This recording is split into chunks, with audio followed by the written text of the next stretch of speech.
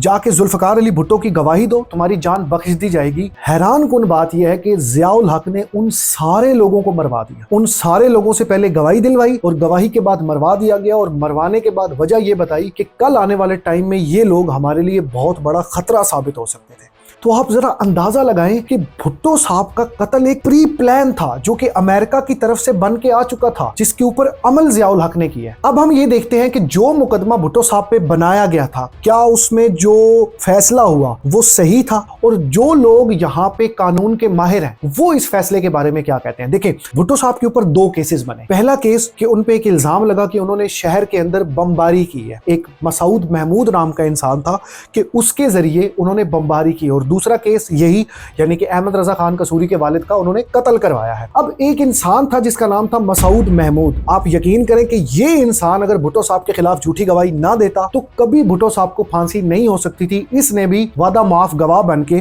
بھٹو صاحب کے خلاف جھوٹ بول دیا کہ جی بھٹو صاحب نے مجھے کہا تھا کہ تم جا کے شہر کے اندر بمباری کرو۔ اس کے بعد ہوا یہ کہ اس کی بھی گواہی ریکارڈ کی گئی اور یہ انسان ہمیشہ کے لیے پاکستان سے باہر چلا گیا اور اس کو پاکستان میں آنا تک نصیب نہیں ہوا۔ بہت سارے مقدموں میں یہ دو مقدمے اہم تھے کہ اگر بھٹو کو قتل والے مقدمے میں چھوٹ مل بھی جاتی ہے تو اس کو ہم بم والے مقدمے میں پھنسا دیں گے، یعنی کہ ضیاء الحق چاہتا تھا کہ وہ ہر حال میں مرے۔ ضیاء الحق یہ چاہتا ہی نہیں تھا کہ بھٹو بچے، کیونکہ اس نے اسی لیے دو کیسز بنوائے کہ اگر وہ ایک کیس میں بچ بھی گیا تو ہم اس کو دوسرے کیس میں پھنسائیں گے، کیونکہ فیصلہ عدالت میں تو ہونا نہیں تھا، فیصلہ تو امریکہ سے ہونا تھا، اور امریکہ سے ہو کے آ چکا تھا کہ بھٹو کی پھانسی کو یقینی بنایا جائے۔ اب ہوا یہ کہ سپریم کورٹ کے اندر 7 ججز بیٹھے تھے، ان میں سے 4 جج ایسے تھے جو بھٹو کی موت کے لیے متفق تھے اور 3 ججز ایسے تھے کہ جنہوں نے بھٹو کے لیے موت نہیں لکھی۔ وہ اس فیصلے سے اختلاف کرتے تھے کہ بھٹو کی اس کیس کے اندر موت نہیں بنتی۔ یہاں پہ ایک اور چیز بتانا چاہوں گا کہ جس جج نے بھٹو صاحب کی موت لکھی تھی اس کا نام تھا مولوی مشتاق احمد۔ اب اگر اس کی تھوڑی سی تاریخ کی بات کی جائے تو اس کی آلریڈی بھٹو صاحب کے ساتھ بہت بڑی دشمنی چل رہی تھی۔ اس نے